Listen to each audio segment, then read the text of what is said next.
Start on our fifth panel of the day. I think everyone's got a seat. So it's my pleasure to introduce panel 5 on race, ethnicity, documentation and representation.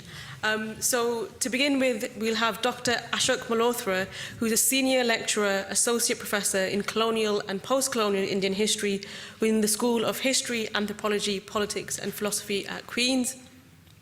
He's the author of Making British India, Fictions 1772 to 1823, and his current research project examines the ways in which medical research undertaken by the Indian Medical Service in British colonial India in the early 20th century influenced discourses pertaining to nutrition and race in Britain, colonial India and North America. And today he's giving us a paper entitled Robert Mccarrison's Nutritional Research Laboratories and Museum in Tamil Nadu, 1925 to 1935.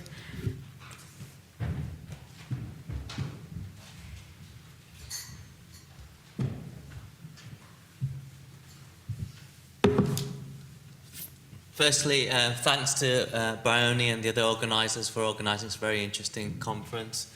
So yeah, I'm here to talk about Robert Mccarrison's Nutritional Research Laboratories and Museum in Tamil Nadu, 1920-1935. So I'm looking at this figure here, Robert Mccarrison, who was a colonial medical researcher who who set up a nutritional research laboratory in the south of India. And his ideas get taken up by proponents of the organic movement in Britain, such as Guy Wrench, and in the USA, Jerome Rodell, who advocate against industrialized farming methods and advocate for holistic agriculture. So he's quite a crucial figure in terms of his agricultural research then kind of generating and being taken up by the organic movement. So I'm going to look at Mccarrison's career, his training at Queen's College, Belfast, and subsequent career, Indian medical career in the Indian medical services in India.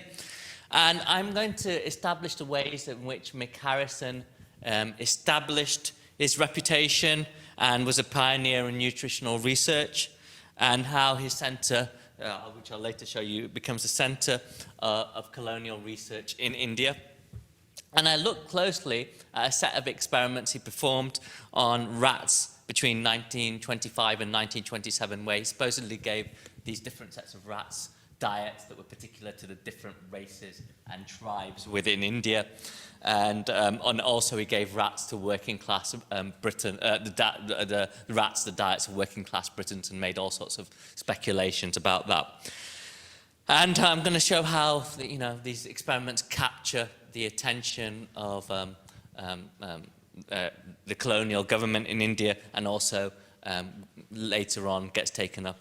Well, I won't talk about that, but I talk about in other places. His research gets taken up in America and Britain. And I'll also look at his legacy and his research and how he disseminated his ideas and his activities, and how his legacy was established. So, as I said, Robert Mccarrison, a local Irish boy, born in, he wouldn't class himself as Irish. He was from Protestant family, so probably Anglo-Irish would be more pertinent to the way he would think of himself. Was born in 1878 in Portadown in County Armagh, but raised in Lisbon. And his father was an expert in the linen industry, so he came from a kind of middling family. Now, Mccarrison studied arts at Queen's College, Belfast in 1894, and he qualified in medicine in 1900. And after that, he enlisted in the British Indian Medical Services. Now, it's important to remember that a good proportion of graduates from Ireland and Scotland enlisted in the Indian Medical Services because there were limited kind of opportunities in terms of career opportunities in Britain and England that the coveted research positions usually went to English people, and there was that kind of Anglo-Irish there was a kind of prejudice towards Irish graduates in England. So there is quite a lot, a good proportion of graduates then enlisted in Empire and in the Imperial Medical Services. And Queen's College Belfast actually adapted its curriculum to cater to this kind of student demand and career demand. So there was a lot of its curriculum, they incorporated a kind of tropical medicine and public health to cater to this kind of imperial demand, because a disproportionately high number of their graduates enlisted in India. And we have to remember that in Queen's University, a major preoccupation because of the Irish famine was in nutrition. And so we have, at the time that Robert Mccarrison is studying at Queen's College Belfast, we have, for instance, like people like Professor William Henry Thompson, who has specific research interests in nutrition. So, you know, Mccarrison's subsequent interest in nutrition can be partly stemmed from, you know, his background and training here. Queen's at that time also is medical researchers took active efforts in public dissemination. So they'd go out and give public lectures on the body and health, especially in the last decade of 19th century. So Mccarrison came from that kind of intellectual milieu, or the educational environment, where nutrition was one of the preoccupations because of the Irish famine, and also there's this tradition of kind of public dissemination, which was later influential in his subsequent Indian medical career. Now, initially, Mccarrison first off was stationed in northwest India, near the region, in what is now region of Pakistan, administering to Indian troops. Later on, he served as an agency surgeon, also in Gilgit, in northwest colonial India, now Pakistan.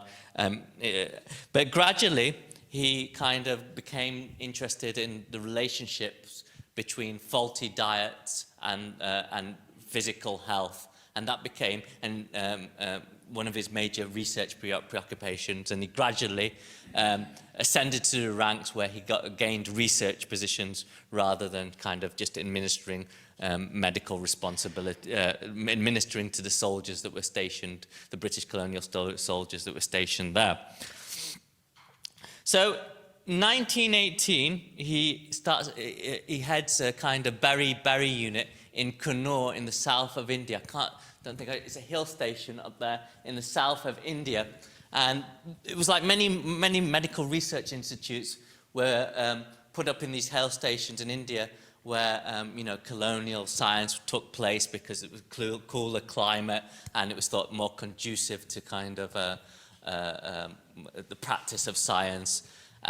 Because you know it wasn't such a high temperature, and also the fact that it was high on the mountain sort of conveyed the idea that it was on the lofty ascent of Western science compared to, you know, the irrationality down below. It's just kind of had that symbolic presence there.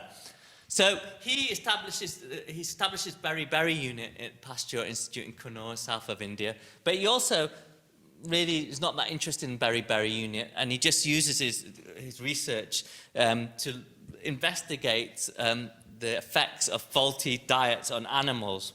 So initially, he's only given limited funding by the government of India, and he has real problems establishing a centre. So at the beginnings, he's only given one Indian medical research assistant, Mullah Singh, a Sikh man, a Sikh medical, and a microscope.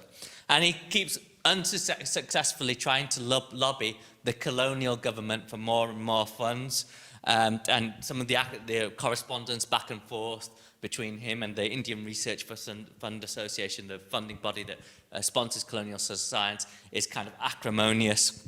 And the centre is temporarily closed in 1923 with the government pulling funding out. And it's reopened in 1925 as a deficiency disease inquiry. So early on, his centre is in a precarious position, right? But however, by 1927, all this has changed, and his centre has become the centre of nutritional research in India, and it becomes heavily expanded. The question is, how did this happen? And I'll go into this now. How did he manage to transform this place and get all this funding? Well, one of the reasons is he started commencing a set of experiments that really captured the attention of the colonial body, the colonial government.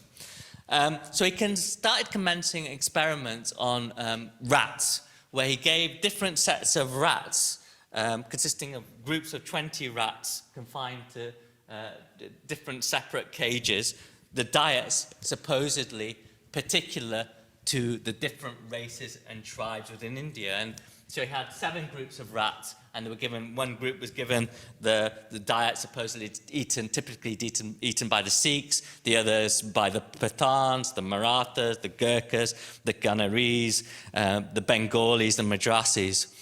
And so he gave, for instance, what his version of what the Sikh diet was. The Sikhs, remember, in colonial discourse, were one of the martial races, the Sikhs, Marathas, and Pathans, and they were valorized as the strong, hard-working race within India who were disproportionately promoted in the military. And his version of what their diet was something that was rich in chapatis, wheat, organic vegetables, milk, butter, dairy products.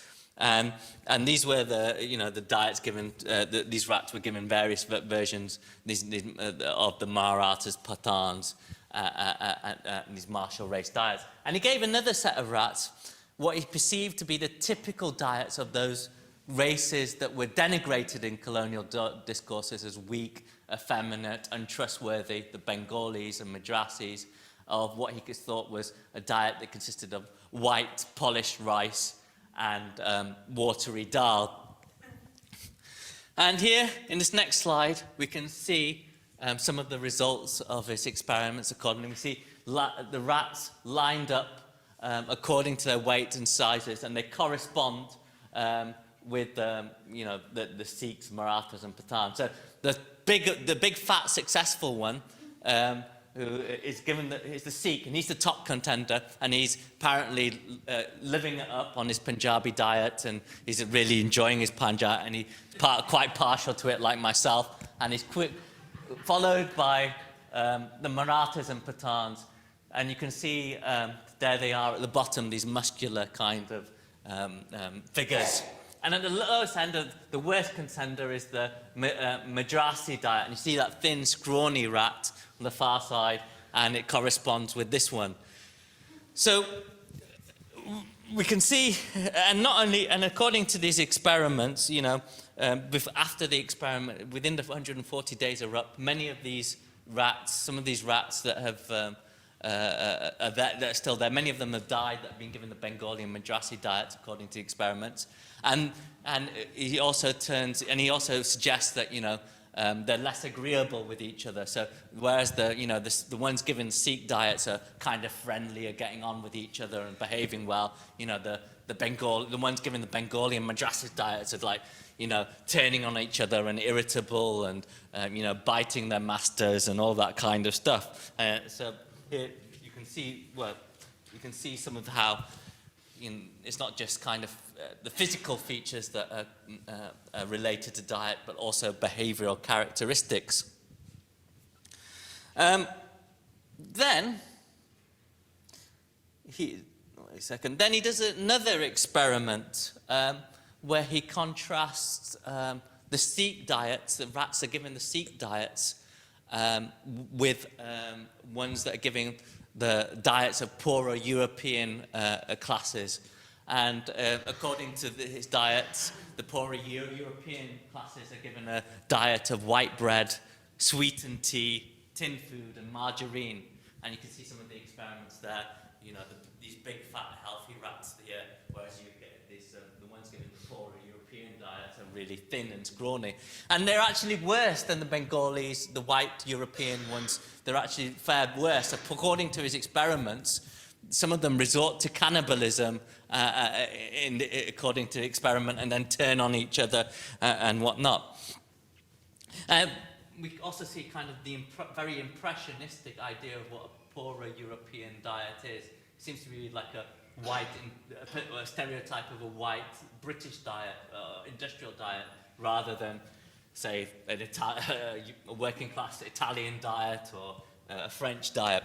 So it's very kind of impressionistic about what these things, and according to its experiments, the ones given the working class diet lose their coats and their shiny coats and you know, get a range of diseases.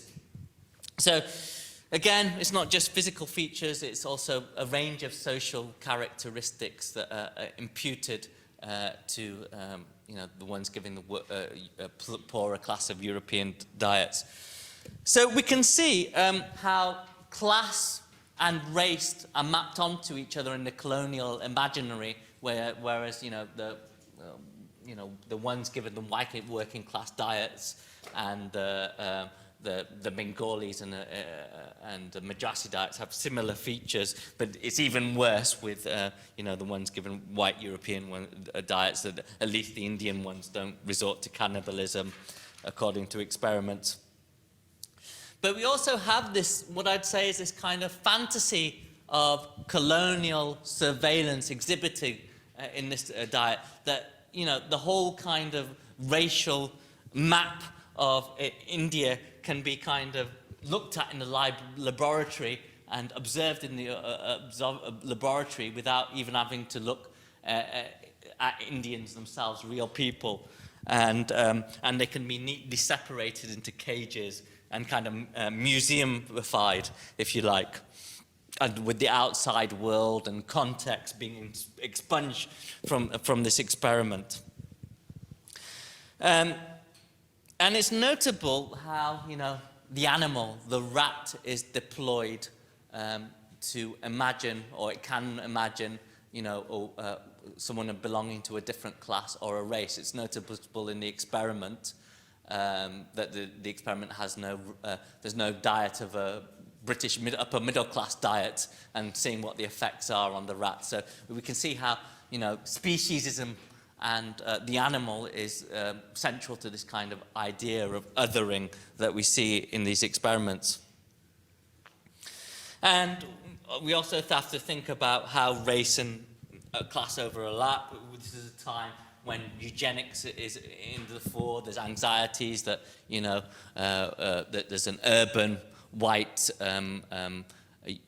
underclass that are not fit to be recruited from the military, predisposed to criminality, and this is one of the kind of central anxieties of this experiment as well. But as well, it kind of aligns with kind of colonial martial race theory, that whereby, you know, supposedly Sikhs, Marathas from the northwest are strong and more vigorous, whereas Bengalis and Madrasis are more weaker and emaciated. But there is something about this experiment that, in a way, although deeply problematic and racist in its own way, allows for the possibility, in a way that, say, biological ideas of difference biological difference can't be mitigated. In this experiment, it's the idea that perhaps, you know, diet can offset, you know, the iniquities between these different races, intellectual, physical iniquities. And if we theoretically gave everybody the Sikh diet, they'd be strong, hard-working and courageous, or whether that be Bengalis, Madrasis, the more problematic, for British colonialism, the more problematic of the races, or white urban, the poorer classes of white urban society, European society. Now, these experiments, following on from a visit in 1926, they really capture the attention of the Royal Commission of Agriculture, a colonial body, who are really impressed by this. And Lord Linlithgow, who you see here, who's later becomes the Viceroy of India, lobbies the colonial government to fund the Mccarrison's Institute. So between the years 1928 to 1935, the institute suddenly becomes massively expanded. So it takes over a nearby jam factory, it acquires more rooms, it employs more scientists, Indian scientists as well who work under Mccarrison, animal attendants, because you need more animal attendants to look after all these animals that are being investigated, and a greater range of laboratory equipment. And we also see, as I said, new Indian young assistants being appointed to help Mccarrison in his research. So we have the Indian chemist S. Ranganathan and the biochemist G. Sankaran to take up posts at the institute. Now, Mccarrison's institute suddenly also becomes a public dissemination institute. It's a central information bureau engaging in propaganda, bulletins, advocating, spreading healthy diet and living, both to Indians as well, that they should imbibe these and learn about how to eat healthily. The institutes then open up to missionary visitors, Indian royalty, British colonial officials, local school children, and there's posters and pamphlets all over the institute spreading the message of Mccarrison's research and whatnot. And there's also a kind of performative aspect to the research. So Mccarrison, when he's trying to say the merits of the Sikh diet, for instance, gets his Sikh assistant, here you see him, he has a Sikh, his long-standing Sikh assistant, you see that tall guy with the turban, to perform his supposed strength to the visitors. So he does all sorts of feats of strength to impress upon them the merits of the Sikh diet. And Mullah Singh's only too keen to do this, and I have a quote here. Mullah Singh, a black-bearded Sikh of magnificent proportions, illustrating in person all the advantages of a properly constituted diet. So there's a level of kind of performativity to this centre to advertise research. And then following Mccarrison's research in 1935, there's a museum that's created at the centre. So we can see how the laboratory and the scientific laboratory, how they complement each other, and something similar is going on. And perhaps I'd ask you all to perhaps think about that. So here we can see some of the pictures that were posted at the centre. This is Mccarrison with his Indian assistant, and we see an idea. He gets one of his young assistants rather than Mullah Singh, the big Sikh guy, and you can see this idea of white paternalistic guidance where, Mccarrison's giving tutelage to this young Indian scientist, and he's very much in a position of power at the centre. Here's another one, you can see him instructing, and the Indian assistant's got his hands in his pockets and whatnot. And this very, very much kind of this museum leaves that institutional legacy for Mccarrison, and still today, although the research institutes moved to Hyderabad, there is this kind of museum that commemorates how this Mccarrison was at the centre of building this institute, and sort of still recognises, or in some ways kind of subordinates the Indians as well who were involved in this as well, and sees him very much as a founding figure. So I'll leave it at that.